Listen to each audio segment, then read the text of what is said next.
Everybody added to the feed. Yes. So, hey everybody, how you doing? This is Aletha from Aletha's Humble Life. I have Ed Davis here today, and we're going to talk about Ed. We're going to talk about him. We're going to get into his story, the story of his life, and how everything happened with him. You know, from the beginning to the end. We're going to try. So, if you are new to the channel, if you could please subscribe. If you are a subscriber, thank you very much. I really appreciate it. Welcome back. If you could please like, comment, and I thank you guys for that very much. Okay, Uncle Ed. So I'm gonna start at the tip top. I'm gonna start at the very, very, very, very, very beginning. So, where are you from? Where were you born? I was born in UCLA Hospital in Westwood, California. Okay, okay. And where were you raised? Where did you grow up? I grew up in the streets of Venice. That's it's actually a beach community, here in California. It's just placed between Santa Monica and Marina Del Rey. Those may be two cities people may have heard of. Okay. So give us a little bit about, your upbringing and growing up and, how you grew up, those Okay. type of things. Give us some information and insight on your life a little bit in your early years. I have a very unique lifestyle that I shouldn't say lifestyle, but I have a very unique life that I feel blessed to have experienced. My mother married a black man when I was 7 years old, and we moved into the neighborhood, into one of the inner city neighborhoods in LA, and I was raised around all black folks. Being honest, I was the only white child in the whole neighborhood. So it was Wow. very unique. You know what I'm saying? It was rough in the beginning, but this is why I love my black people. They're very open hearted. They're very giving, very accepting. Many of the mothers and stuff of the guys I ran the streets with. I mean, I was their little white child. So I really enjoyed my childhood. I really did. I've learned that that can be a gift and that can be a curse for us. You know what I mean? Like we're so forgiving in so many ways. We have been hurt and harmed by that forgiveness, by that love that we have as a people and as a community. But with you, I see that you embraced it and they embraced you, and that's awesome. That's really awesome. And I see that in general with black folks. Black folks really are not what people are portraying them to be. They're not the monsters. They're not evil. They're not angry. They're just people that have been oppressed, and they're just trying to live their best life. Yeah, yeah. So tell me about your teenage years. Like what type of things did you do? Like what schools did you go to? What kind of things were you into? Well, I wasn't all that good of a kid back in the day. uh, my junior high school years was a little rough. I got into the cutting school, and I was good at it. my whole seventh grade Okay, year, if you school. my whole seventh grade year, if you put all the classes I did attend together at the end of the year, you had Mm-hmm. about 2 weeks for my whole seventh grade year. It's Wow. just class here, Wow. class there, and so I got reprimanded. Thank God for my stepfather. He was the male influence in my life. Black man gave me all my manhood training, and taught me how to respect, life, women, and so on and so forth. But I finally got myself together. But just growing up in the inner city in the early 70s is when the gang thing started jumping off in LA. And of course, Venice, we had our own little chapter as well. So if you was in the hood, you was pretty much involved. So, I mean, I did that little thing all the way through high school until I got married. And then I cut it loose. Okay. Yeah. I think we all have dibbled and dabbled in a lot of things in our life. You know what I mean? If we really tell the truth, but a lot of people don't want to tell the truth. They don't like to tell the truth about themselves and the things that they have been through in life, or what they touched and experimented with in their life. So I know that I have experimented with a lot of things, like, gang banging. I learned that wasn't for me. My mama was not having that. And my sister either. And out in the streets. I mean, me being a female, it was and I was a tomboy. So anything the dudes did or the boys did, I would do. So that's why it was intriguing to me. But so tell me a little bit about your adult life too. Like, you can get in depth. I mean, we real life over here. I don't sugarcoat nothing or hide nothing, because I mean, if we do that, if we hide or sugarcoat things, then we ain't being for real. And on this channel, I want to be as real as possible, because I want people to know that, like, you haven't been blind your whole life. No, I have not. You wasn't born blind. No, I was not. So let's get into that and tell how old you are. Well, go ahead. Let me just touch on one thing, like you said, about keeping things real. I mean, I am in touch with my father now. I wasn't back then. One thing I realized at this stage of my life, I can't hide from him. So why I have to hide from anybody else? He is my judge. I don't care what people call me. I don't care what they say about me. You're not my judge. So therefore, I do what I do. I say what I say. You're either going to love me, you're going to hate me, but I'm going to be me. So, I mean, moving forward, I mean, when I first got out of gangbanging, go ahead. I was gonna say, I mean, I kind of just, I want to be inspirational. You know what I'm saying?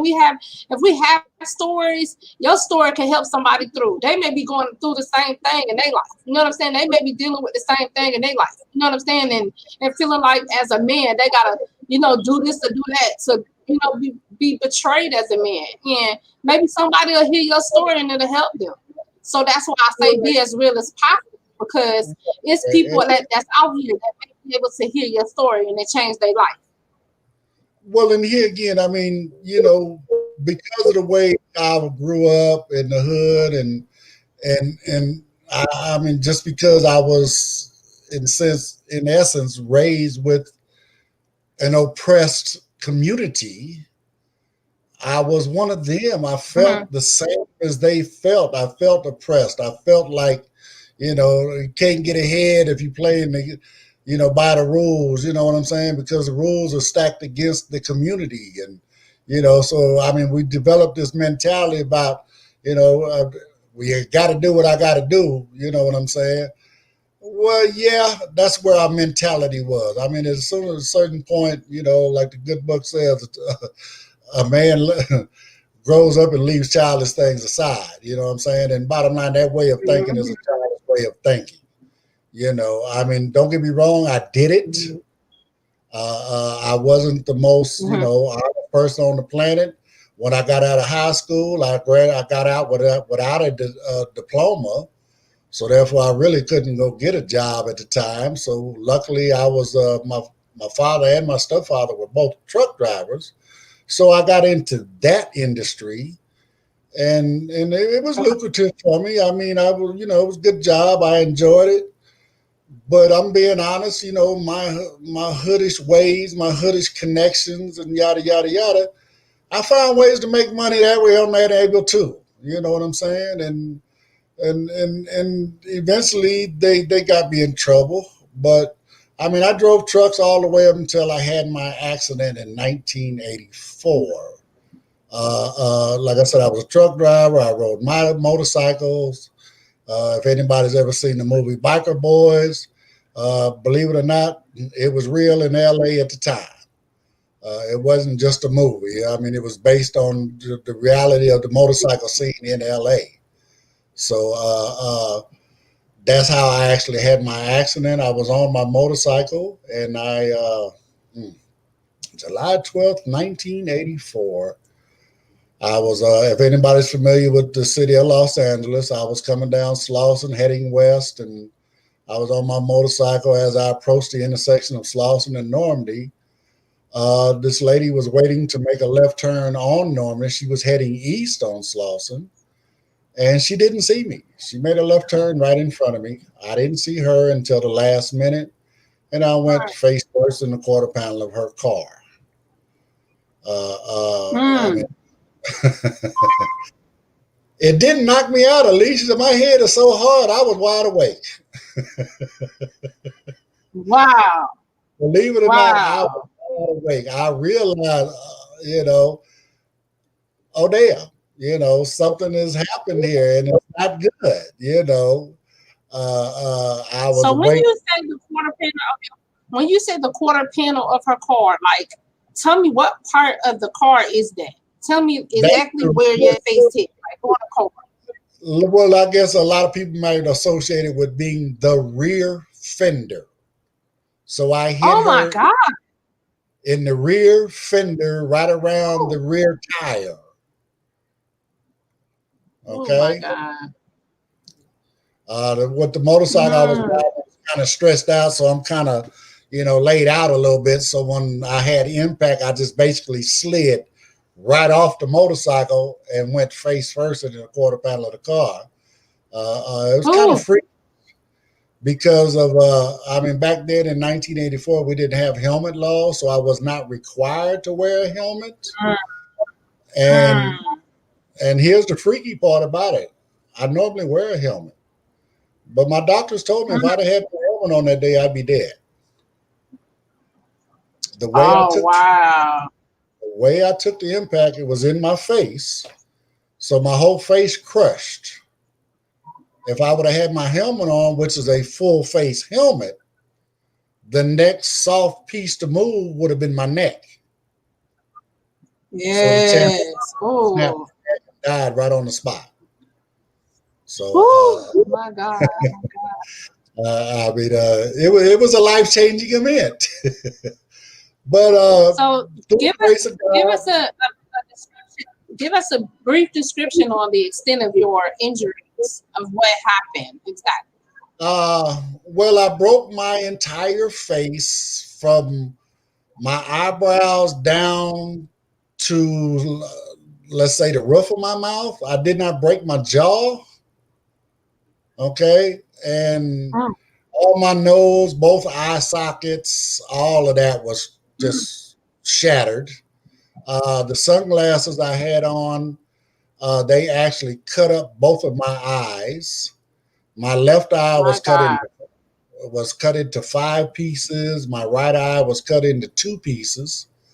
So they transported me to UCLA. First time I ever been in the hospital since I was born. That's what's amazing to me. At this time, I'm like 27. I ain't never been in the hospital since I was born, and here I am back in the hospital where I was born. But God was working in my favor. He had a good team of doctors waiting on me when I got there. They worked on me for about 20 and a half hours to and all they had to go by to restructure my face was my driver's license. So the Dr. Lester Boy, he was the main plastic surgeon. I love this man to death. The handsome man you see before you today is all accredited to him. Otherwise, I'd be walking around like a monster right now. But he worked on me. The eye doctors worked on me. They sewed my eyes back together. I was in the hospital for about 28 days, and I encountered maybe 10 surgeries in that period of time. As swelling went, they had to do more skin grafts and stuff like that. Of course, then we're working on my eyes, trying to see which one. I actually lost my left eye, but I regained some vision in my right eye. So they pursued and did what work they could do on that eye, and I actually got my vision back in one eye. Although I was legally blind, I was blessed with vision for almost another 30 years.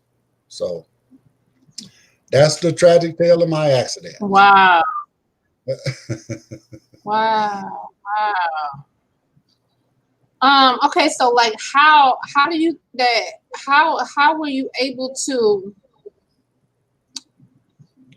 successfully get through that accident? Successfully meaning mentally you now legally blind, you only have one eye, the other eye is a prosthetica, however you say it. Right. And you learning how to do things, yeah, you learning how to do things on your own, and now happen to have accommodations with other people and different accommodations. How did you, for you, how did you get through that time? Like, how did you successfully get through that on your own? I give all that grace to God and my wife. My wife at the time, she was there for me when I woke up in the hospital. She was right there. When I came home, I'm wired up. I can't, eat per se. I had to do everything through a straw. My wife liquefied my dinner, my meals, and bring them to me in a cup, and I suck them through a straw.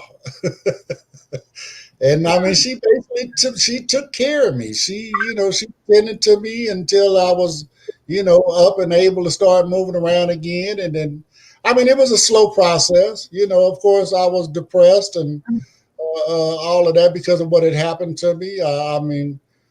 My friends were, those, friends that remained friends. At the time, I hadn't really lost any, so the true friends would come by and give me, come on, Ed, we're going to hang out. They'd take me down to Johnny's Pastrami, which is the place where we all used to hang.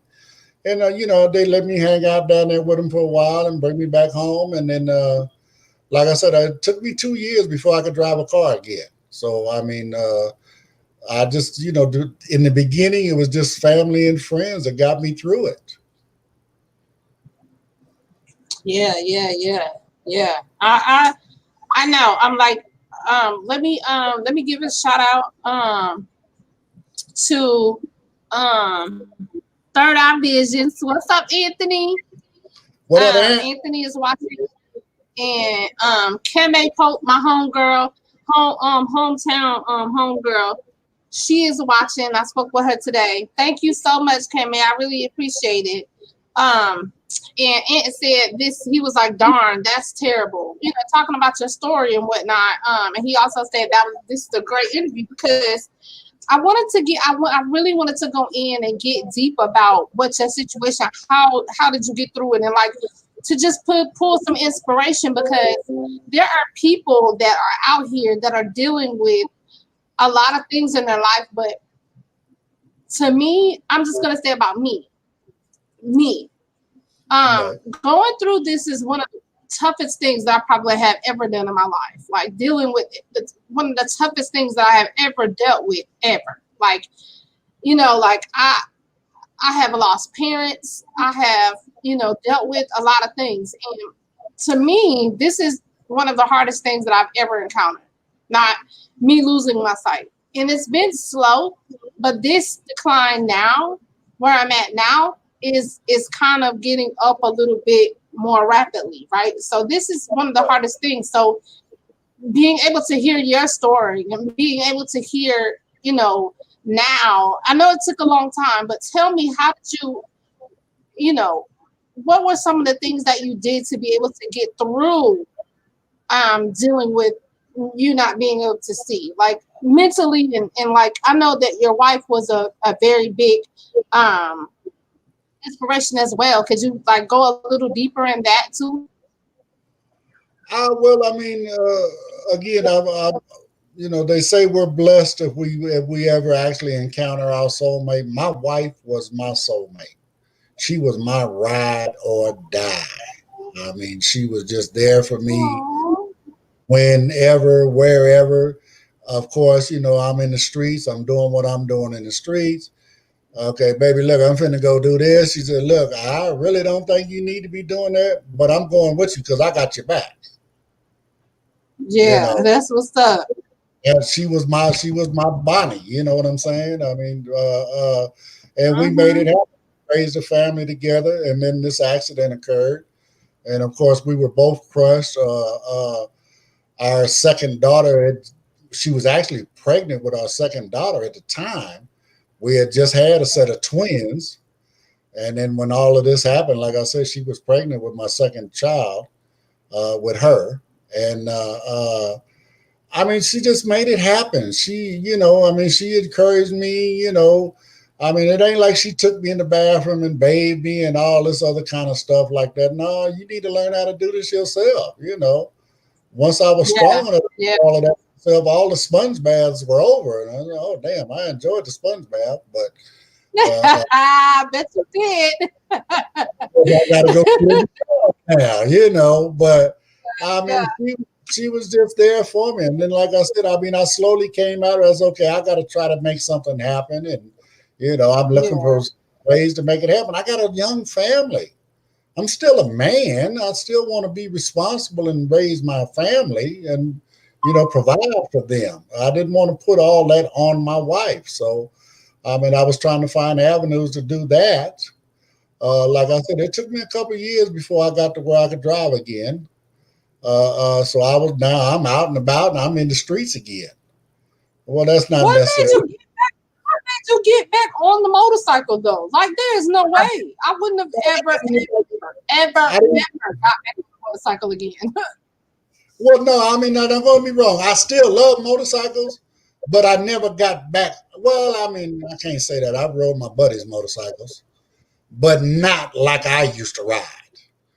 And man, I just Okay. miss it. Oh, you want it? Just take my bike and go ride around the block or something. And so I've done that, but I never did like long rides. My longest ride was from California all the way to D.C. I rode me and another buddy of mine rode motorcycles from one coast to the other. So I mean that was a lot of And that fun. was before your accident, right? That was Yeah, before the accident, right? yes, Okay. yes. Okay. That was only for my. So Woo. I mean, I say I was able to drive again. I mean I was able to drive a car. Okay. So I Okay. was able to Okay. drive my car again, which made me a lot more mobile. But like I said, that wasn't necessarily a good thing because I mean, here again, I mean, that mentality of I got to do what I got to do. You know what I'm saying? Yeah. Yeah. Realize that what you got to do is go get an education. What you got to do is do the right thing. But Yeah. hood mentality tells us, well, I got to go jack this dude, or I got to go rob this place, or I got to go whatever. That's not, I got to go get a sack and stand out on the corner. That's not really what you got to do. I'm sorry, excuse my language. That's hood boo boo. Yeah. I mean, that's Yeah. truly what it is. I mean, do we know better at the time? No, we don't know no better. Chances are, if you survive, you realize it later on. But you just think about how many people have not survived. I Yeah. mean, between Yeah. between the police and the penitentiary, I mean, they didn't took a lot of folks out of the hood. So Yeah. luckily I was able to survive the motorcycle accident. I was able to survive, the system and not be locked away forever. But I mean, I resorted back to the streets to make my money, and I made my money in the streets for a long time. Until I started going on state paid vacations, and he, thank God I Yeah. had my That's what ride. I never want to have again. So yeah. That's okay. I'm good. I'm good. Right. But here, Yeah. thank God I had my ride or die because she stood by me even throughout that. Because she understood that what I was doing in the streets was my way of providing for the house. Yeah. I Yeah. wasn't And this trying. was even after. This was even after your accident, right? Well, that's when I had, I had no other means of income at the time. Yeah. So I resorted to Yeah. what I do Understood. best, which was the streets. Understood. Yeah. You know, I absolutely get it.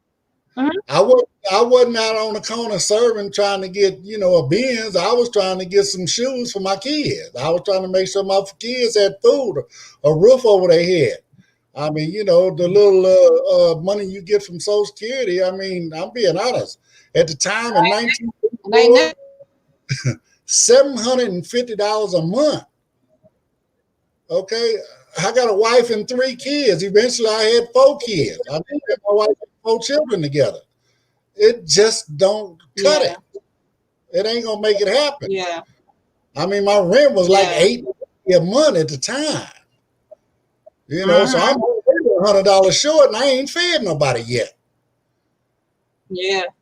You And I know, mean, I so know everybody has a struggle. Everybody has that type of a struggle where they have to do what they have to do in order to provide for their family. But yours is a little different because at the time you was blind. So, we would think that, you know what I'm saying, a person like in your situation or, dealing with the things that you was dealing with would have to get it out the mud. You know what I'm saying? Like, you know what I mean? Like, but you know what I'm saying? That's why I like to do these type of interviews because I want people to know that like we're regular people. Like, I don't want people to feel I was telling my homegirl this morning, I don't want nobody to feel sorry for me. I want you to know that, before any of this situation happened, I'm not proud of everything that I did in my life. You know what I'm saying? But I had a whole regular life, and you know me. If you know me, I'm able to go through this, and I'm able to conquer all of this, with no problems. Um, so I just, that's why I like to bring people on here, and I want people to be able to tell their story about where they've been and even after their accident or even after, you know what I'm saying? Or even you was born blind and you did whatever you did and how you lived or whatever. I just want the story. You know what I'm saying? The story means a lot to me. Okay, so let's switch gears a little bit. Like, what type of work did you do? Like, was it hard for you to get a job after, your accident? What type of things did you did do legally after you was like, you know what, I'm done with these paid vacations. I don't want it. I don't want it no more. well, let me go here. I mean, I did go to rehab and say, okay, look, I'm blind. I need to give me some training. I need to get a job, yada, yada, yada. At the time, rehab wasn't as helpful as they could be now. Mm-hmm. Then, I mean, it was about you had to do all your own leg work. And then, I mean, you can go get a job at one of these if you found a place where you could get a job, if they were willing to give you a job, rehab might step in. And I remember they used to have some kind of program where rehab, whether it was the state or the feds or whatever, would pay a portion of your salary, so that employer was technically getting a discount for hiring you. Okay. Uh, Mm-hmm. but I mean, I just felt like I couldn't get help there. And I know a lot of it had to do with my hood mentality. Mm-hmm. Why am I finna do all this when I can go get a sack and I can just start serving? You Yeah. know, they want me to go and do all of this so I can get $150 a week, and I can go out here on the corner and get $150 in a few hours. I mean, this is the dilemma that folks in the inner city go through. This is what the inner city youth, the Don't inner we city, know? you You know, preaching to the choir. Don't we know? Yeah. as you say, we're trying to educate the others. No. Them, I know. I'm just saying. right, right. So I mean, I'm being honest. I made that choice rather than follow the system and pursue something within the system. Yeah. You know what I'm Yeah. saying? Now that Yeah. did eventually send me to the penitentiary. You Yeah. know. Now when I Yeah. came home, I said, okay, that first time I said, no, I can't do this. I'm being 100% honest when I say this. When I first came home from my first term, me and my wife would get up at like 3:30 in the morning. We knew the trash routes in our neighborhoods around in our surrounding area.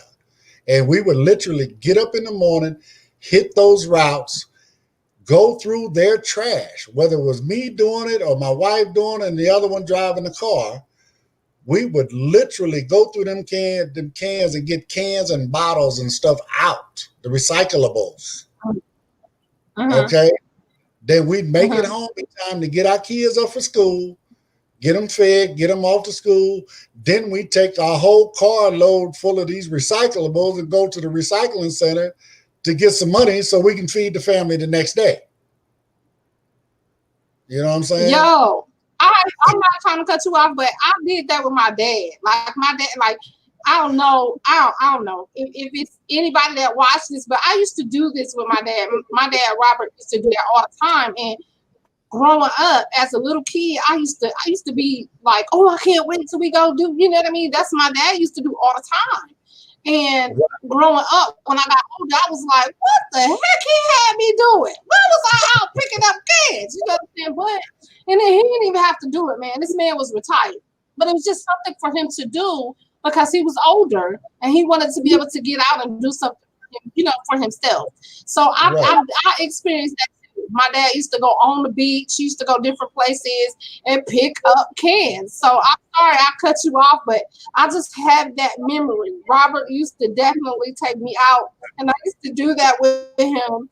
And I remember like that was some of the best memories that I had with my dad doing that. You know, just being able to spend time with him, do that with him. So go ahead. I apologize. I'm sorry. It's all good. I mean, I made that to make a point. I did not want to go back to the penitentiary. So, I mean, you know what? I was willing to do, you know, anything I could. I mean, I couldn't just go right out now. You know, not only am I legally blind, but now I got a record, you know, so jobs, they wasn't just, you know, beating my door down. Oh, yeah, we want you. I mean, it just don't happen that way, you know. So, I mean, I did what I had to do to stay out. You know what I'm saying? And that worked for a little while. You had a whole 2 strikes against you because I mean only you have a felony and then turn around you blind. So you know what I'm saying? Like I know it probably was extremely rough for you to be able to, you know, get the work you wanted to be able to take care of your family. But when you have a felony, I don't care what color you is. I don't care if you black or white. If you got a felony, well, they look at you so different. I mean, it's hard. It's rough for, I ain't gonna lie, for black people. But if you got a felony and these people checking for you, they're checking for your background, it's going to be really hard for you to get a job. So you had to deal with that, and you was blind and couldn't see. And so I know they questioned you. So how did you deal with the rejection or the discrimination of trying to get a job after, you know, being released from prison, and you being blind? So how was that? I mean, I did the recycling thing for a little while, and then I mean, it just wasn't enough. I just wasn't happy with my family, living, hand to mouth, as they call it. Like I said, we had to take the money from today to buy food for tomorrow, and if we didn't get up and get out the next morning, then we wouldn't have food for the next day. And I got tired of living that way. And I just told my wife, baby, you know what? I'm sorry, but I got to get back in these streets because we can't live like this. And I got my hustle back on. Make a long story short, I made 4 trips to the penitentiary. Ooh, I didn't know that. And my wife I don't remember that. I don't remember you telling me that. That's long. That's woo. Well, now that's another story in itself. I believe it. I believe it. They only had me one time, and the reason why I went wasn't even my fault, but one time, that's all I needed. One time, that was it. And I was like, I'll never go back, ever, never, ever go back. I'll never go back. And I meant what I said, unless it is got something to do with my son and his life is in jeopardy. then, you know what I'm saying? I don't got no thought. I ain't thinking about nothing. I don't care whatever I do. You know what I'm saying? But Right. other than that, nah, I ain't trying to go back. Like, I can't. And with that mentality, So right? times, I mean, with that mentality, right there, you know, let's say happen with your family. Well, something was happening with my family. yeah, you weren't able to provide and take care of them. I understand. You know? So I mean, like I said, I know it was hood mentality, but I did what I had to do. You know, and now just you know, just to touch again on my blessed life within the the Black community, with Black folks. For those who have never been to the penitentiary, it's the final frontier for racism. I mean, I don't know since we got Donald Trump in office, but in there, it's been totally racist, totally segregated forever. And when I went to the penitentiary, I mean, I literally had dudes with swastikas and white pride and all this stuff tattooed on their arms and all of this. And they sitting there telling me I can't do this with Black folks. I can't do that with Black folks. And I'm sitting there with a jailhouse briefcase full of family photos of my Black wife and my biracial children. And I'm like, oh, these folks finna kill me up in here. I literally, Aletha, I literally called my wife, baby, you cannot come see me. She, what the hell you mean I can't come see you? I said, baby, if you come up here, these crackers up here gonna kill me. They're gonna kill you. They're She gonna said, kill what are you. you talking about? And I said, baby, they don't do biracial things up in here. They are totally segregated. I mean, this is my first trip to the penitentiary. I'm over 30 years old now. You know what I'm saying? Yeah. So yeah. My wife reached out to my people in the streets, told them where I was at. They reached out to their people that was behind the wall. They found people that was in the same penitentiary I was in. And without my knowledge, they put their hands around me. I had protection and I did not know it. Okay? Because all of this time I'm going through the dilemma. What prison were you in? What prison were you in? What prison did you go to? I mean, I know you went 4 times, but where were you? My first trip was R.J. Donovan down towards San Diego. It was in San Diego, California. Okay. That was my first penitentiary trip. I mean, anybody knows about the system, you get point levels for your crime and time. And I was actually should have been level 1, but I got 1 point over because they didn't give me credit for being married 12 calendar months upon reception to my wife. So I had an extra point. They made me a level 2, but at the same time, they overrode me and made me do my first term on a level 3 yard. So, I mean, for those that don't know, every level is a security level. The higher the number, the more violent criminals you're being housed with. I mean, we in California, we go to level 4. Technically, you could say we go to level 5, but that's the SHU program, what they call the security housing unit, where you're not coming out of your cell but 1 hour a day, and you're walking around in your cell with nothing but drawers on. I mean, it's just that simple. So, but my brothers put their hands around me, and I made my way through that penitentiary. I eventually, before I left, I was eating my meals. I mean, the white folks, once they realized they couldn't put their hands on me, they actually came to me and told me, look, we don't consider you to be white no more. And I just kind of laughed. Okay, well, then what am I? Because I'm clearly white. And I have blonde hair and blue eyes.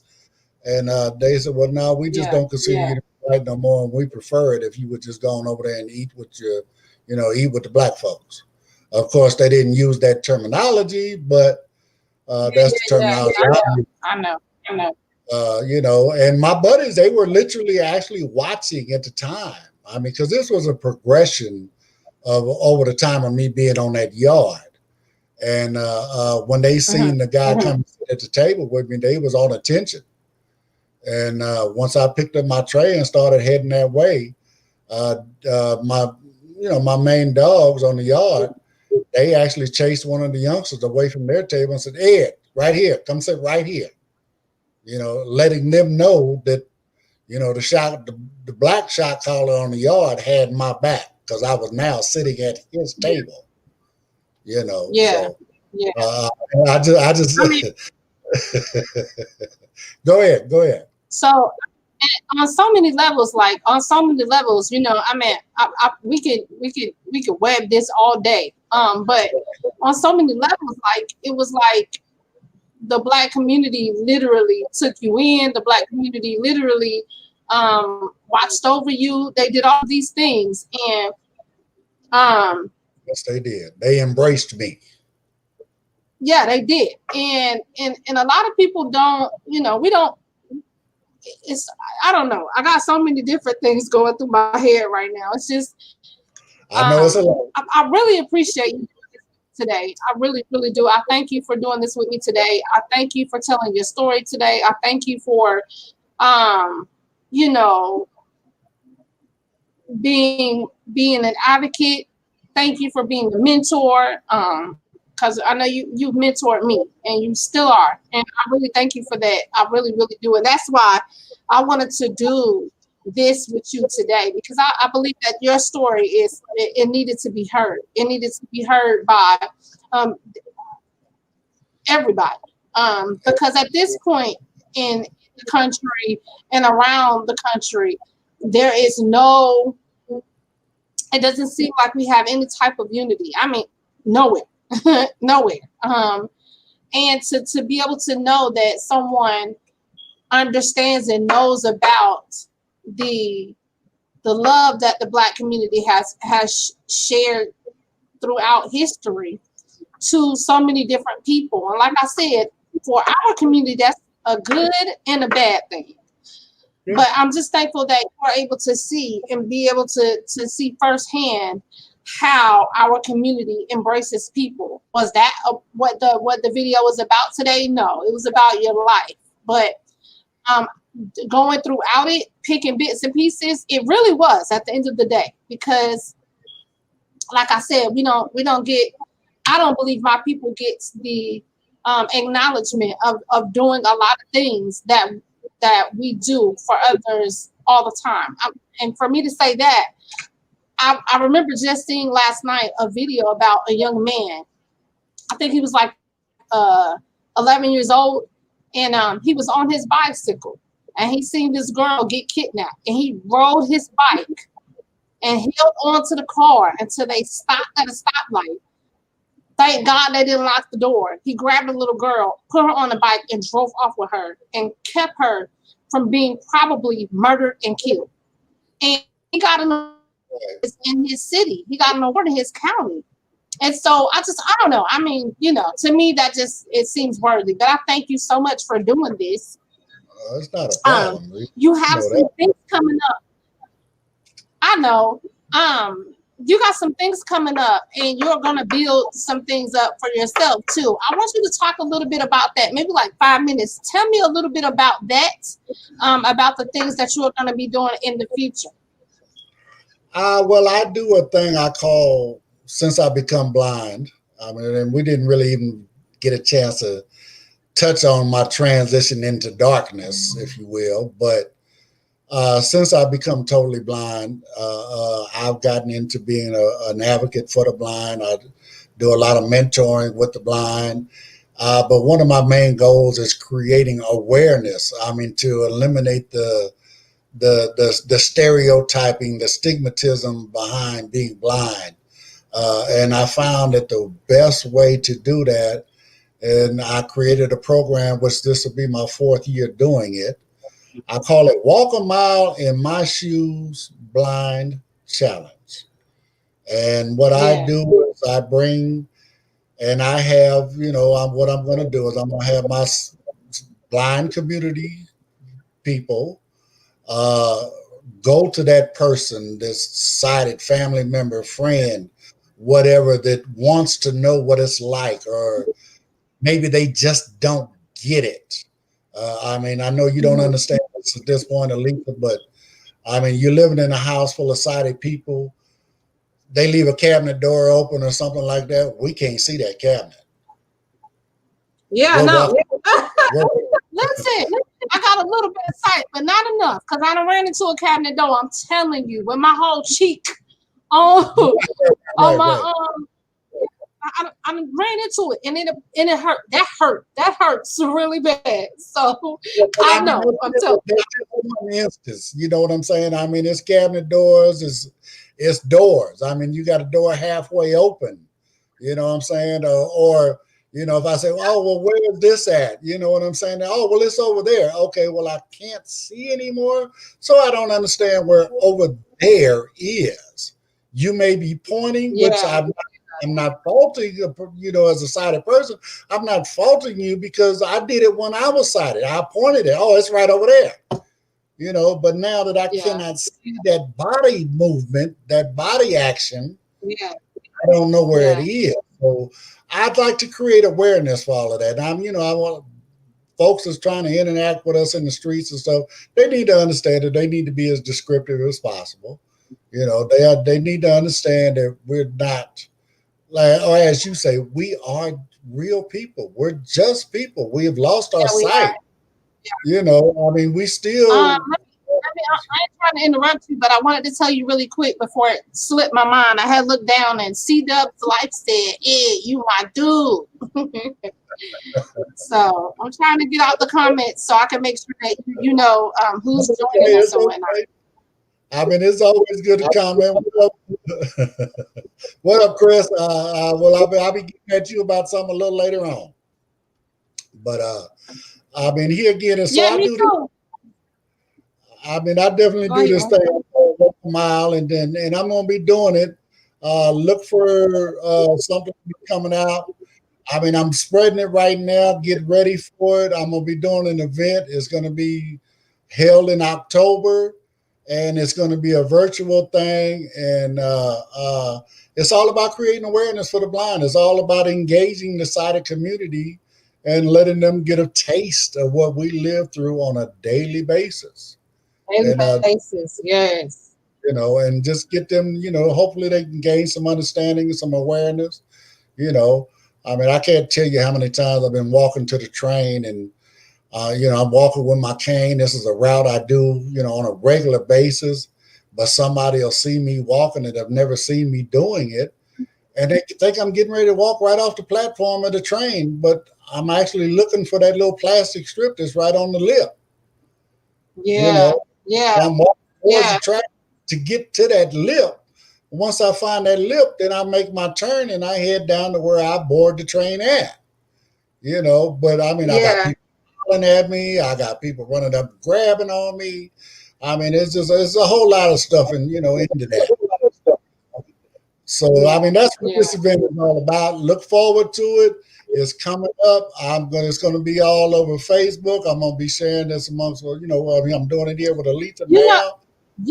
Yeah, you know, I'm gonna be promoting you too. So, you know, you gotta come through and promote it, and you know, me and my son is gonna do your challenge. I really want him to get a better understanding of what mommy goes through. You know what I'm saying? He is awesome. He helps me when I have appointments. Like I had a doctor's appointment. I'm so easy to say we had a doctor's appointment, but it was my doctor's appointment today, and that boy helps his mother. He helps me, and I'm just, when I tell you anything he asked me for, you already know, Ed, we was on the phone. I just bought him a $60 game because anything that boy asked me for, give it to him. I'm gonna make sure he got it, because if I got it, he got it, because he takes good care of his mom and he don't ask no questions. If I tell him to do something, he don't pitch a fit. Sometimes he might, you know, be just he a teenager. He's 15. If he didn't do it, you know, I would be wondering. You know what I mean? But I mean, as far as being obedient, the little dude is he's such a humble guy. So I'm blessed with that. But yeah, I'm going to do the challenge with him. I want him to be able to see how mommy sees, you know what I'm saying? Like how I'm able to function. So he will understand why I ask him to do certain things, or help me to do this, or help me to do that, you know, and it's not just me being lazy because I'll do for myself. It's just, I don't You know what I mean? Like me and my homegirl this morning, and she was like, shoes. Sometimes people be thinking I be acting funny. I done had that too.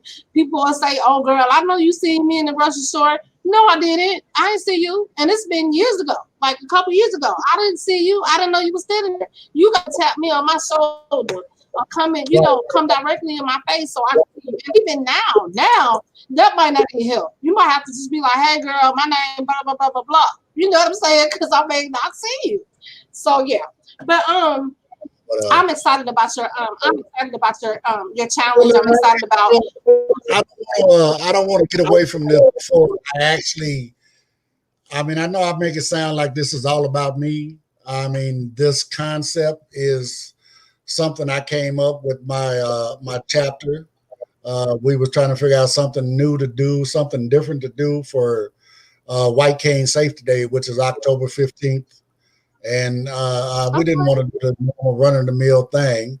So, we were sitting around brainstorming. Well, what could we do? What would we do? I said, okay, well, why don't we do a walk a mile, walk in my shoes thing? And then we just kept playing with it. And, it ended up being the challenge. And so, I mean, even now, I mean, yeah, I'm pulling all the things together, but I got a strong team behind me. I mean, I can't do it by myself. I really need, people to help me with different aspects of this. Of course, I'm depending on my fellow blind community members, to actually get the challenge out there to their family and stuff. And in this process, another little teaser, there will be cash prizes involved. So if you need everybody gonna shake a leg box of money, Uncle Ed. We trying to get some money. Listen. Moving beyond the blind community, because I would like this to be a challenge, because it's my first year going virtual. I'm gonna be honest, I would love to see this as a challenge. In essence, kind of like what the the ice bucket challenge was. That was more for autism. This is gonna be for blind folks. And there's going to be a couple of links that I have set up on a page where, whether you can do the challenge and donate, or you can just donate, and it'll all be to worthy causes pertaining to the blind and visually impaired community. So, but yeah, I mean, I'm rolling it out in the next week. So, I mean, this is first out. Right now, you have the exclusive on it, so yeah, that's awesome. Yep. Okay. Yep. So I wanted to say this really quick. I wanted to say this before we close. I wanted to say, if there's anybody out there and you have a problem with your eyes, or you've been told that you have a disability, a disease, a situation, or whatever, where you can't see, listen, don't let the doctor just tell you it's nothing that can be done, right? Because this is what it is a per habit for these doctors to walk away from you after saying you're going blind and that's it. Like, they don't have any emotion behind it.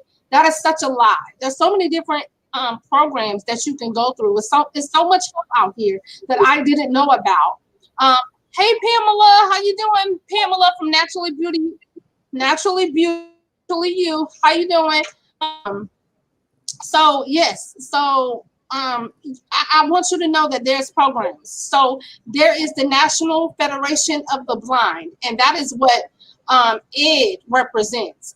There's also lighthouses around. That is a place where they help you to learn activities, learn mobility, help you with canes, all of those type of things, technical issues. There is what is that other one? Department. There's the Commission for the Blind. There's Lighthouse. There's the Blind Inc., which puts a lot of blind people. I mean, besides the ACB, which is American Council for the Blind. I think there's a couple other ones, but the NFB and the ACB are the two biggest. And I mean, it's all about where you find your fit. I mean, some people don't want to be in an organization, I mean, but let me go here. We have a lot of people as well. I mean, just a little inspiration. I mean, we got blind lawyers. We got blind doctors. I mean, I'm not meaning a doctor that, you go in, is not a type of doctor that does, care on you per se, but they're definitely in there doing research. The NFB sponsors kids to get into, what we call rocket scientists and stuff like that. I mean, they're Yeah, yeah, yeah, scholarships for kids to get into those things. You know what I'm saying? So, yeah. I mean, The engineering and scientific programs and stuff. Yes, and and you know what? I really, really admire that because, like you said, I mean, it's for the kids. It can start so young with these children, and there's so many people that are dealing with the issue of their eyes. And like I said, when I was told, "Oh, well, you're going blind, and there's nothing that we can do," and that was it. Like they didn't give me any resources, they didn't give me no information, they didn't give me no pamphlets, they didn't tell me anything that was available in my city. Nothing. They just told me you're going blind, and that's all we can tell you. And there's nothing else that, you know what I mean. And I had to reach out to people. I had to start to, you know what I'm saying.